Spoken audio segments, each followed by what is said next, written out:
All right, we just turned 11 on my watch, so we're going to start. Good morning, everybody. Hope everybody's doing well. My name is Terrence Youngblood. I am a program specialist for academic affairs at the Arkansas Department of Higher Education. We want to thank you for taking part in our summer webinar series. Today, we have Dr. Gianina Baker as our speaker today. Dr. Baker is currently the Assistant Director at the National Institute of Learning Outcomes Assessment, which is co-located at the University of Illinois Urbana-Champaign and Indiana University Bloomington. As Assistant Director, Dr. Baker researches, writes, and presents on all topics related to the assessment of student learning outcomes on college and university campuses. Prior to this position, she served in the roles of counselor, Director of Institutional Research, and Director of Institutional Plan Effectiveness and Planning at Richland Community College in Illinois. She currently holds a PhD in Educational Organization and Leadership with a higher education concentration from the University of Illinois, an MA in Human Development Counseling from St. Louis University, and a BA in Psychology from Illinois Wesleyan University. All right, Dr. Baker, I'm handing it over to you. Thank you very much. Welcome, everyone. I'm so glad you could join us for today. As you are well aware, we're going to be talking a little bit about student learning outcomes assessment, one of my favorite topics.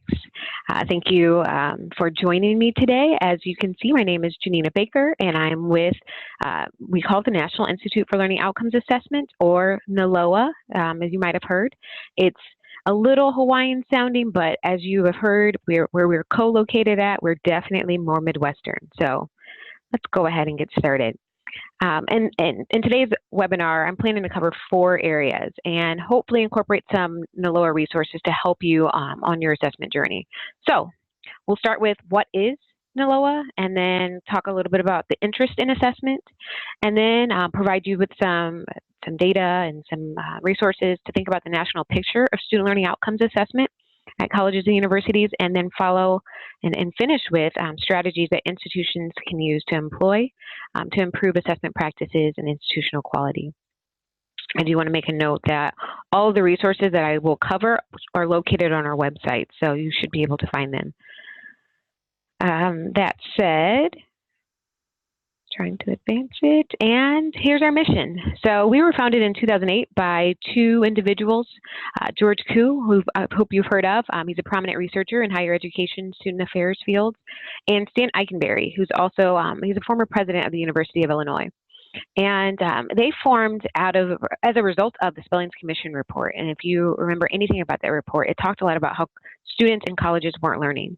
And those 2 knew that it was very different being on college campuses, and wanted to really work to make NILOA this place where we discovered and disseminated effective use of assessment data to strengthen undergraduate education, so specifically undergraduates, and support institutions in their assessment efforts. We definitely consider ourselves to be a resource research institute to fill gaps in assessment research and practice for those that are doing work on the ground.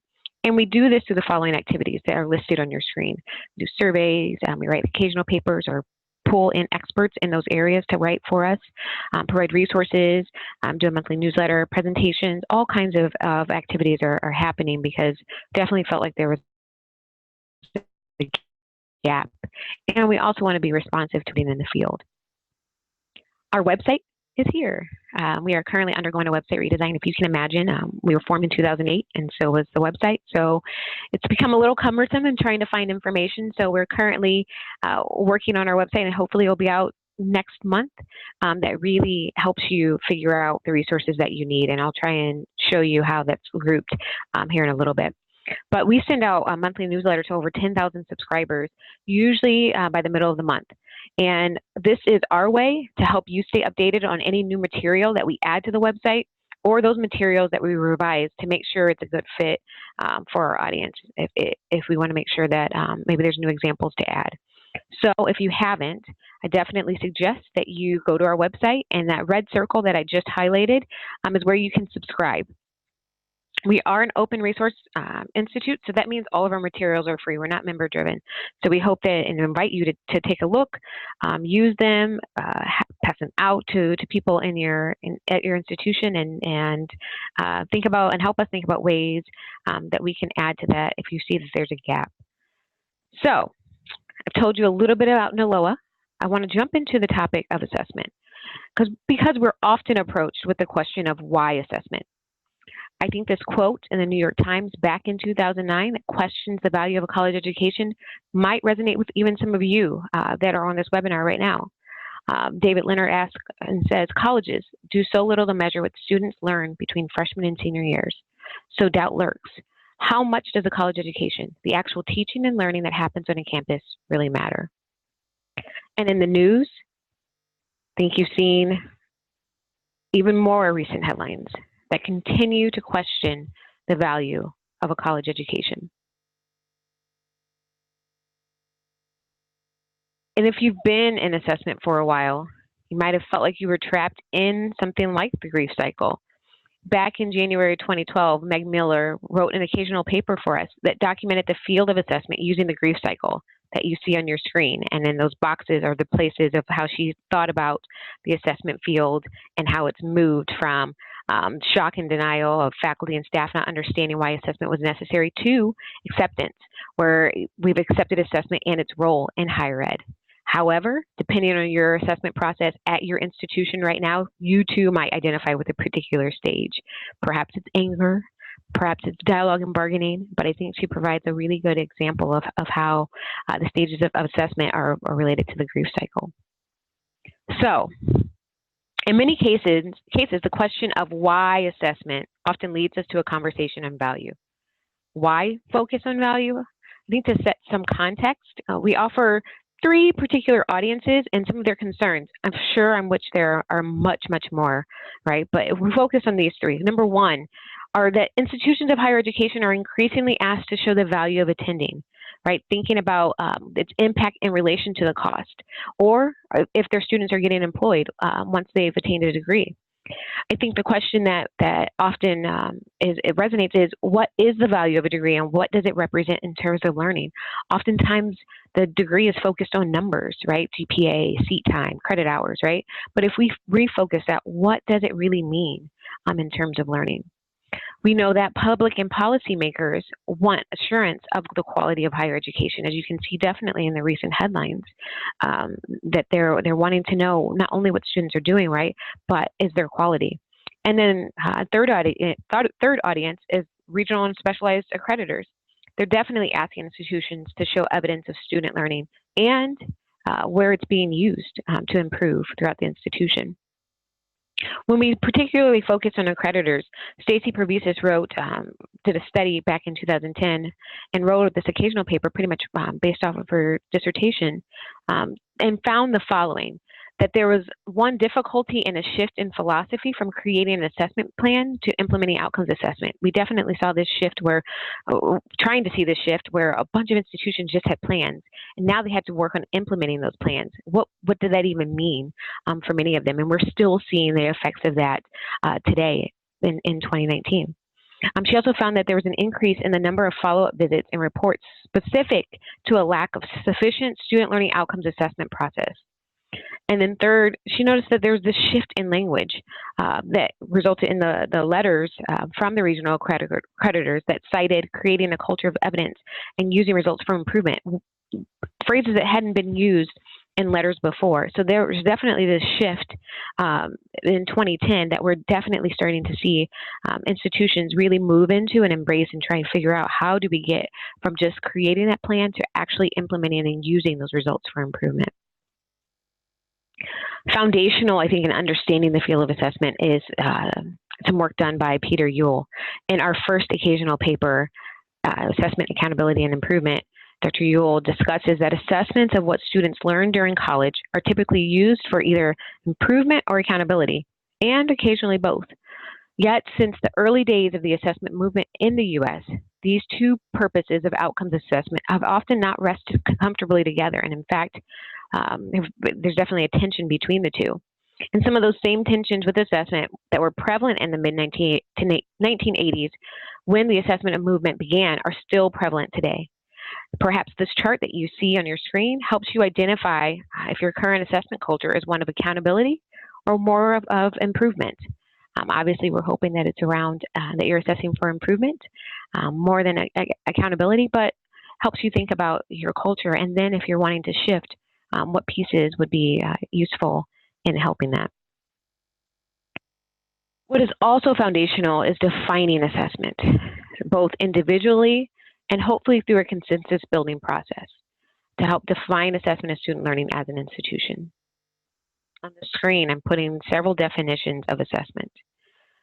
I think, and depending on your context, depending on your mindset, your thought around your philosophy around assessment, maybe even your school of thought, one of these definitions might speak more to you, right? Is it just finding out whether my students are learning what I think I'm teaching? A faculty member said a long time ago at a workshop. Or is it a systematic process for understanding and improving student learning? Tom Angelo, a prominent researcher in assessment, wrote. The Palumbo and Banta one from 1999 is heavily used. The systematic collection, review, and use of information about educational programs undertaken for the purpose of improving learning and development. In student affairs, thinking about the work that they're doing, that fifth definition from Craft and Shoe, an effort to gather, analyze, and interpret evidence and data that describes institutional, divisional, or departmental effectiveness. One of these might speak to you, or perhaps you have your own, but definitely defining it both individually and as an institution is extremely important, as well as thinking about how you use the term. Some people don't like the word assessment. It reminds them of something else. So some institutions use the term research. Is there something that, especially as you approach these conversations with your institution, that the language, and we realize how much that matters, is there something that speaks to a majority of your institution? And then what tools are you using to assess student learning? Hopefully you've heard of direct and indirect measures. Direct measures are evidence of what students have learned or can do. Some examples include reflections, reflection papers, exams, portfolios or e-portfolios. And indirect measures are evidence of effective educational activity by students and institutions. Examples of those are survey and course evaluations. Obviously, you've probably heard that direct measures are much more they're wanted, especially in thinking about what students know and can do. However, we realize indirect measures also have a place. And so hopefully you're using both and integrating both and thinking about how assessment is occurring on your campus. Regardless, if you've read any of Keston Fulcher and JMU's, James Madison University's work, we have an occasional paper around weigh pig, feed pig, weigh pig. Thinking about that, right? Weighing the pig doesn't make it fatter, or you don't fatten a pig by weighing it. Whatever saying you prefer, the truth is that assessment in and of itself will not improve the curriculum or help you understand student learning. Instead, it's what you do with the assessment information that matters. So that said, I'd like to shift the gears a little bit and talk about the national picture of student learning outcomes assessment. We have several reports that take stock of the assessment landscape, and I've featured 4 of them on your screen. So if you're interested in NILOA's history, I definitely invite you to read the first paper, NILOA at 10. We just celebrated 10 years last year. If you're interested in reading survey results and analyses about assessment practices at the program department level, I invite you to read our second paper, Down and In, and I'll go through a few of those results here in a bit. If you're interested in learning more about assessment approaches and practices at historically Black colleges and universities, or HBCUs, please read about the HBCU CEQA initiative written in the 3rd report. And in 2017, we underwent our 3rd national survey asking chief academic officers or provosts or their designees about their institutional assessment approaches and practices. I'll talk more and more detail about the 4th report, Assessment That Matters, Trending Toward Practices That Document Authentic Student Learning. Again, all of these are available on our website. And this survey, we've done one in 2009, 2013, and then 2017. We asked chief academic officers at all regionally accredited degree-granting 2- and 4-year colleges and universities about their institutional assessment practices. A few of those main findings are, number 1, most institutions have statements of student learning aligned throughout the institution.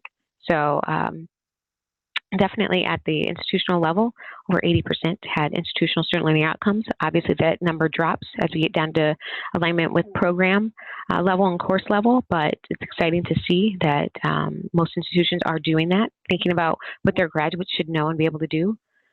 And then another major finding is that greater use of authentic measures of student learning, like classroom assignments, rubrics, and capstones, are becoming more common than they had before, especially in previous survey results.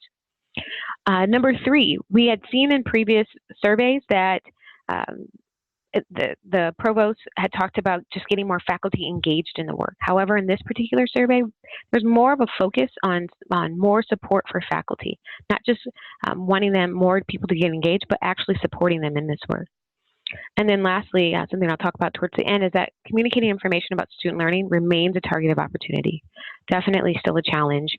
Provost talked about it's not what to share, but how to share that information is probably the most particular challenge. And then I just want to make a note that you will see in the following slides that assessment continues to be driven by both compliance and improvement, right? That tension that Peter Yule talks about, right? However, there's this emphasis on equity that we cannot ignore any longer, I believe. So, looking at some of the results from the survey, I wanted to show some of the findings, and obviously you can read them if you're in more detail if you'd like to. And I also want to note that you can not only find the report, but also the survey questionnaires if you're wanting to see what they actually, what the questionnaire actually looked like and what we were asking for. So in this particular slide, as one of the findings suggested, regional and program accreditation tops the factors that prompt assessment on college campuses.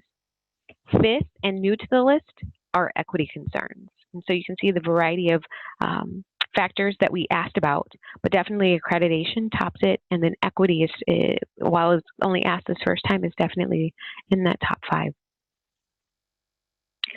What was also helpful to learn was that the most valuable tools that were used to represent student learning at the institutional level, as noted by chief academic officers and provosts, included national student surveys, rubrics, classroom-based performance assessment, and capstone projects. We found over time that institutions are increasing in tool use around rubrics, classroom-based assessments, and alumni feedback. However, there's this decrease in general knowledge measures like the ETS proficiency profile, CLA plus, ACT, CAP, right? There's this shift in thinking about in valuing some of the tools that are used.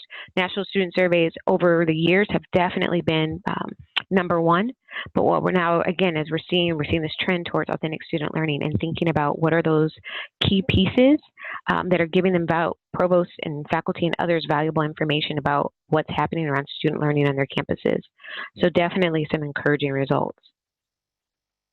We also asked how those assessment results were being used on their campus. And so you can see all the options that we gave provosts to possibly provide an answer with. And so you'll see, obviously, regional and program accreditation, institutional benchmarking, strategic planning, governing board deliberations, professional development, program improvement, co-curricular improvement. And so, again, accreditation was the leader in the use of those assessment results, followed by program review and improvement. Ignore the typo in strategic planning. That was not me, and I cannot fix it, but I definitely tried. And then there's a few more results that continue. You can see that focus on equity in terms of supporting equity goals, using the assessment results for that. It's quite towards the bottom, but we like to think that in the next few years, as much of the work and many initiatives have an equity focus, potentially that will rise. However, we also note that perceptions of program heads differ from chief academic officers in terms of the challenges that must be addressed to advance assessment on campus. So we issued a report on the program departmental level assessment so we can examine a little bit how specialized accreditation status influences the level of faculty involvement in assessment and the differences by discipline in assessment practices and use of those results. So we found that increased support for faculty in the form of stipends, release time, and professional development would help advance assessment at the program level. I don't think that's much of a surprise. We also looked at just the disciplines and overall use, and you can see that these discipline groupings frequently cut across multiple individual programs, but we did find that levels of assessment activity in the most active disciplinary groupings, like education and health science, health sciences are almost twice those typical of the least active, something more along the lines of associative arts transfer programs, natural sciences, social sciences. To some extent, these results are probably likely due to specialized accreditation, which surely has a substantial influence on assessment practices in education and health sciences. But engineering and business are also accredited disciplines, and although they exhibit higher levels of activity than the traditional arts and sciences exhibited above, they are not among the most active. Get some interesting information, especially as you take back and you think about who's using the information and trying to get assessment going. Perhaps some of these disciplines are places to start with. They're already doing the work. You can also see that capstones, rubrics, performance assessments, and final projects were the assessment methods that were most used by most students and by all students in this particular program department level survey. We're also hoping the results from this are from 2010, so it's almost time to do a new department program level survey. However, I think you'll see that many of this rings true, especially on your campus. So if you leave with anything regarding this particular survey, right, here are the 4 takeaways. There's a lot of action happening at the program level. Perceptions of chief academic officers and program heads often differ. That specialized accreditation does matter a lot, and that disciplinary differences matter even more. We've been doing a lot of work with disciplinary associations and helping think about learning outcomes. And so 2 particular disciplinary associations, the American Historical Association as well as the National Communications Association, have done some tuning work where they have developed learning outcomes for communications and history majors. And in that space, then if you're a history faculty member at a college or institution, you can go to those learning outcomes and take those and you start to think about how they would work on your campus and for your students. So some really good work is happening there, and I hope more disciplines take over and start to do that work as well. So what resources are available and what resources are needed to help move your assessment work forward as you're thinking about all of this data that I've given you and where to go, right? Depending on where you are in your process, right? Some of these might be very helpful to you now, might be helpful for you to keep in the back of your head for later, but I think depending on where you are, it could be very useful. Oftentimes our work addresses and provides guiding principles and reflection questions, maybe even some toolkits. We definitely don't do a how-to because we realize and understand how much context matters. So you're not going to find a step-by-step guide, but we are going to help you think about what should be next, right? And what questions to ask faculty, students, staff, and thinking about who all needs to be involved in such a process to be able to move it forward. So we have some groupings that will be on our new website that will help you think about different pieces of the process. These are particular to our occasional papers, many of which I've showed you in the previous slides, but we have some foundational readings on assessment. We have some emerging trends. I'll show you a few of those. Faculty and assessment, partners, measures and approaches to assessing student learning, and then some resources thinking about technology and assessment. A recent occasional paper outlined a bunch of the different assessment management systems and thinking about and asking some really good questions as you think about which one to potentially go with and purchase for your institution, as well as thinking about the cost and resource allocation needed for assessment. That's something that we're actually redoing now and wanting to think about and see if the cost and resource allocation has changed. As I discussed earlier, the reports definitely help think about our national assessment landscape, but we also have some other work that's unfolding around assignment design and transparency, and I'll talk a little bit about that here in a minute. One example of our occasional paper 4, Opening Doors for Faculty Involvement in Assessment, written by Pat Hutchings, which is one of our senior scholars. We have several senior scholars that provide advisory assistance and oftentimes have done some of the writing. Pat Hutchings is just one of those. But she talks about how if you think about not just, we often talk about faculty buy-in, instead we talk about opening doors and helping and thinking about and where faculty have a passion around assessment. Oftentimes, if we think about it as really good teaching and learning, our ideas collide and really good work happens. So here's a space and paper that potentially this could help in opening that conversation up with faculty. We also provide toolkits that can assist you in your work, particularly around assignment design on the left-hand side, and then mapping learning wherever it might occur on the right-hand side. In both of those toolkits, you're free to use the information and thinking about what conversations might be happening on your campus, perhaps around assignments, right? And thinking about how you align those with learning outcomes or maybe the value rubrics or something of the sort. Many institutions have actually done that themselves, and so the materials are on that to help you run an assignment charrette yourself. We talk about it as a charrette in that it's a short, intense, collaborative time period where faculty get together to peer review other assignments. And I enjoy that work so much, and I think everyone that leaves finds it incredibly valuable.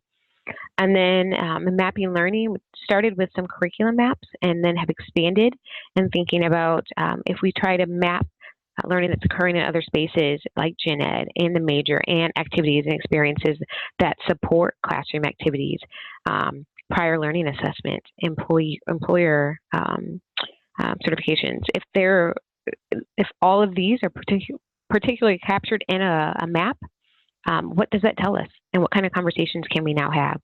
And so there's lots of examples from institutions and other places that we provide that you also can take and think about, right? Even if it's just you already have a curriculum map and there's one other column that you want to add in this next year, helping think about, provide rationale or some is what some of the toolkits offer, but also examples. So definitely invite you to take a look at some of that work as well.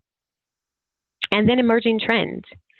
So we've done some work around many different spaces, and I like to think that we're always emerging, but three that I'll highlight here. One, I was thinking about e-portfolios and HIPs. E-portfolios and portfolios are now the 11th high-impact practice, and so thinking about what that looks like in terms of especially students and especially the diverse students that are coming to our college campuses and thinking about their learning is a space that we've been entering and trying to push. Competency-based approaches. That second paper is something that continues to be thought out as institutions approach that idea of, is this something that we want to take on? And then lastly, equity and assessment, moving towards culturally responsive assessment. This is probably one conversation that we've been pushing much more.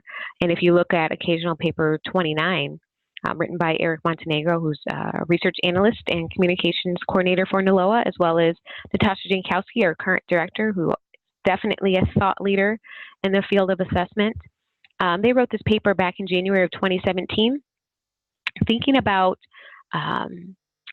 what it means to be culturally responsive in terms of assessment, and then also talking about the relationship between equity and assessment.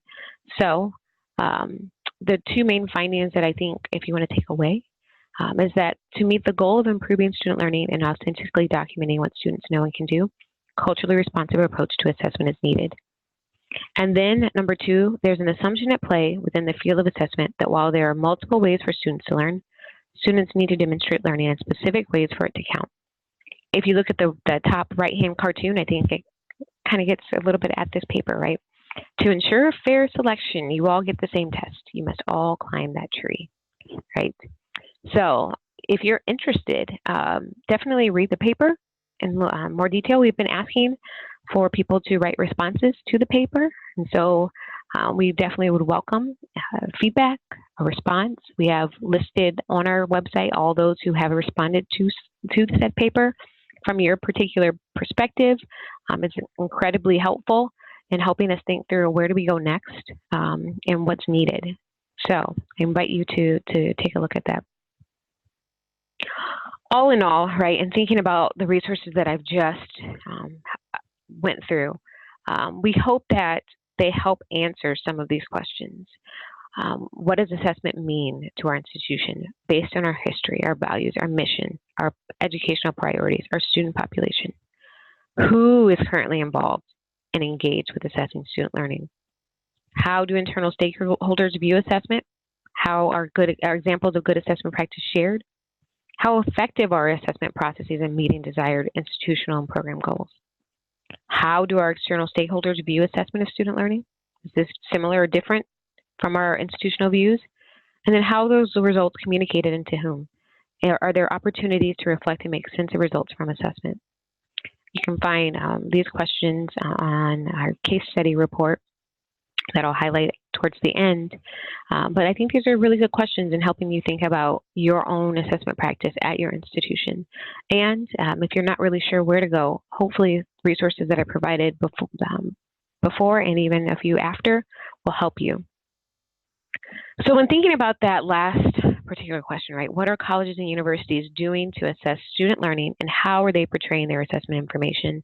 I'm going to offer you some different pieces that I think will help you get to the next stage if that's your goal, right? When we did our survey, our provost survey, we asked provosts the extent of their involvement in national, regional, and local learning related initiatives, and you can see the results on your screen. So over more than 77% of institutions reported they were mapping their curriculum, which we just talked about in terms of a toolkit, right? And thinking then about assignment design, something that's also picked up. So there's a lot happening on college campuses already. We know that. We've seen that. You, I'm sure, often are in the what we call initiative fatigue because there's so much happening on your campus, right? So thinking about what all is happening, taking stock of what is happening is probably first and foremost. But then I'd like that you to think that you are also thinking about how we actually communicate and show others what's happening. So to understand what student learning outcomes assessment information institutions actually post on their websites and what they're portraying and where they post it, we did a web scan that documented what institutions portrayed in regard to student learning outcomes assessment on their institutional web pages as opposed to department or program web pages. And what resulted is what you see on the right-hand side. It's our NILOA transparency framework. It's intended to help institutions evaluate the extent to which they are making evidence of student accomplishment readily accessible, potentially useful, and meaningful to various audiences. You can see there's 6 components: specific actionable student learning outcome statements, assessment plans that are descriptive and easily downloadable, assessment resources that you can also easily download, current assessment activities, evidence of student learning, and then use of evidence of student learning. Those 2 are particularly really important in thinking about what all we're saying should be available. As noted from a finding from our survey, and even in the web scans, right, and thinking about what institutions are putting on their pages, communication continues to be a challenge. What we often find ourselves wanting to tell a story that others just aren't interested in. So we're always looking for relevance, right? And I think in many cases, what institutions are really trying to do or are having difficulty in thinking about, right, is what do we want to know about our students? In particular, those 2 questions that you see on your screen. What argument do you want to make about your students' learning? And what type of evidence would be necessary to make that argument are becoming even more important. And thinking about what to communicate to whom, right? And thinking about relevance and thinking about even those audiences that I talked about at the very beginning. Each of those audiences may need similar information or different arguments and different evidence to help understand the student learning that's happening on your campus. So if this is the arguments and what you're trying to make relevant and what you're trying to make prominent about assessment on your campus is interesting to you, I'd like to invite you to think about the Excellence in Assessment designation. So in 2016, the Voluntary System of Accountability of both the American Association of State Colleges and Universities, ASCU, and the Association of Public and Land-Grant Universities, or APLU, along with NILOA, and the Association of American Colleges and Universities, AAC&U, came together to co-sponsor a joint initiative called the Excellence in Assessment, or EIA designation. The EIA designation recognizes institutions for their efforts in intentional integration of campus-level or institutional-level learning outcomes assessment In this effort, institutions have the opportunity to write about why they're engaged in a particular assessment process and talk about why this process or practice is important within their context. In other words, they get to tell a story, moreover, an evidence-based story about assessment on their campus. We've had over 20 campuses that have been designated in its 3-year history, and we're currently reviewing proposals in our 4th year. So you can see the most recent designees. And in 2017, here were the designees. In 2016, our inaugural designees. So you could definitely be next. There's a rubric that's located on our website that you can download to see what institutions are thinking about when they are applying for this excellent assessment designation.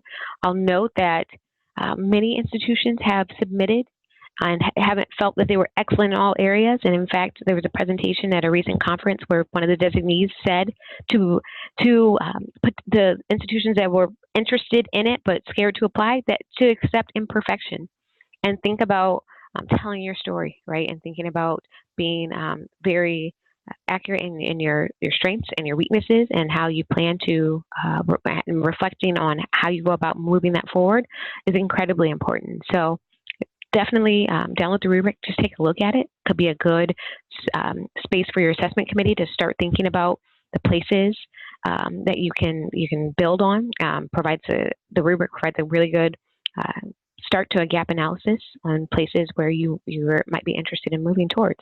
So if you have any questions, definitely get a hold of us and we can assist you in thinking more about that. I also want to think about what other things are happening. And if you look back on that institution level chart, you'll see that the comprehensive learner record or student record is something that institutions are approaching. And so this particular project captures, records, and communicates learning when and where it happens. And it's often when institutions are specific about what they want their students to know and be able to do upon graduation. So I'll show you a few examples of the output of this. Lots of really good work is happening right now in thinking about learning outcomes and learning frameworks, because this work is integral. Because when you ask students to think of a specific critical incident or moment that's changed them profoundly, often they choose a situation or event that's outside the classroom. So in thinking about that, places like the University of Central Oklahoma, they've developed this student transformative learning record, pronounced STELLAR. It's a second transcript that records students' growth and learning beyond just aptitude in their major. There are 5 or 6 core tenets that aim to track, document, and verify student learning. And you can see those listed: global and cultural competencies, health and wellness, leadership, research, and creative and scholarly activities, service learning, civic engagement. And then that 6th tenet is discipline knowledge, and that's what's actually recorded in the traditional academic transcript. What's nice about this is that it provides you with information about those activities that not only just expose people, for instance, to global and cultural competencies, but also think about integration and transformation, which you really have to have some conversation about, what evidence is provided and validated within that, but think about the information that's on your campus already that's not being contained, that students potentially are using, especially out in employment, but provided them deep learning experiences on your campus, maybe just not in the classroom. Indiana University, Purdue University, Indianapolis developed their principles of undergraduate learning over 20 years ago. And these principles have often guided the development of learning outcomes that are aligned between course, program, and university levels. So they had these principles and added a couple more to establish 8 principles of co-curricular learning. They underwent a new process, so a revisional process. So I think that a few of these have changed. However, this was their experiential and applied learning record, and you can see that they have not only a timeline, but they actually have other examples of what else is happening for students. For instance, Habitat for Humanity, honors research, diversity scholars research is contained in this record, as well as a bit of data visualization. So the goal here is to make this visual record something that's easily digestible for readers. So it'll be interesting to see what they've come up with. But can you imagine putting on a record students' research hours or service hours and where they've done that? It tells you so much more about a student. not just what grade they got in History 101. Elon has been doing this work for a while, and they have an experiences transcript. And with the help of a vendor, they built this user-friendly web platform where student information and experiences can be uploaded as an Excel spreadsheet to create this PDF infographic once they've defined their specific learning outcomes, and then they mapped it to curricular and co-curricular experiences. Students have to opt in to receive the co-curricular transcript, but you can see that this front page of this visual transcript lists out both academic and experiential experiences, right? So you can see study abroad, volunteer service, internships, leadership, undergraduate research, which tells you a little bit about the student, but then on the second page, it actually provides a summary of each experience. So they've had a really good conversation internally about what each of these mean, and help not only for faculty and staff to know what's happening for students, but students can now talk a bit more about what those experiences meant for them. And if we think about all of how institutions are thinking about portraying and capturing that information, right? What strategies can you do to help employ some of these practices and quality? First, start to really think about how we need to work as an institution, right? Oftentimes you see those lines and it's siloed, right? This is how we work and organize our data. But if we really think collectively about the student, and we're student-centered and learner-centered, and start to bring pieces together in an integrated, coherent manner, what could that provide, right? If we start really thinking about these challenges to assessment, how we want to change the culture, making sure that we prioritize assessment, we overcome this perceived lack of expertise in gathering and interpreting assessment evidence.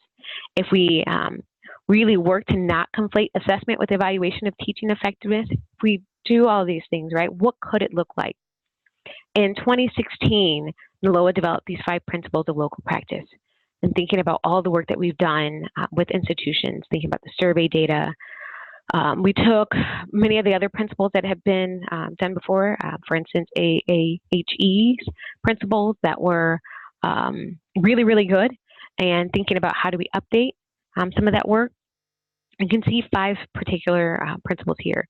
And you can, as you look through them, you can think about your own institution and where you are or aren't, and how to maybe help move that work forward in places where you align or don't align, right? So have you developed specific actionable learning outcome statements? We talk about a little bit more about that is in this paper, what we're calling our policy statement. Have you connected learning outcomes with actual student demonstrations of their learning? Have you collaborated with relevant stakeholders, beginning with faculty? Have you designed assessment approaches that generate actionable evidence about student learning that key stakeholders can understand and use to improve student and institutional performance? And one of my personal favorites, right? Do you have a focus on improvement so that compliance will take care of itself? Really good one, right? Often reminds me of Peter Drucker's work on leadership, right? If you focus on your strengths, your weaknesses, often will take care of itself. Those principles and others help us. We're put together thinking about some of the work that's happened with some of our case study institutions. So you can see on the list of the institutions that we've used to document examples of good assessment practice, and the resulting report that helped us think about the lessons learned to hopefully, I think about some promising practices in using information about student learning. It concludes with lessons learned, reflective questions. Those questions are the ones that I provided to you earlier to help you think about and advance your own assessment efforts, specifically within your own institutional context. Some of these institutions have done a really good job. They know who their students are, and they continue to work towards improving student learning for the students on their campus. We also have thought about just those institutions with effective assessment practice, right? Something that we continue to emphasize, that institutional leaders support assessment efforts. They don't necessarily have to be engaged in the work, but they have to support. That they openly share assessment information that the institution does, right? That the work is happening to build capacity around assessment, and that it's hopefully routinized in the work. And hopefully that you realize the importance of small gains in time. You celebrate those small wins and seek help when needed. I invite, if you're interested, if you haven't already applied, our NILOA coaches are one way to seek help.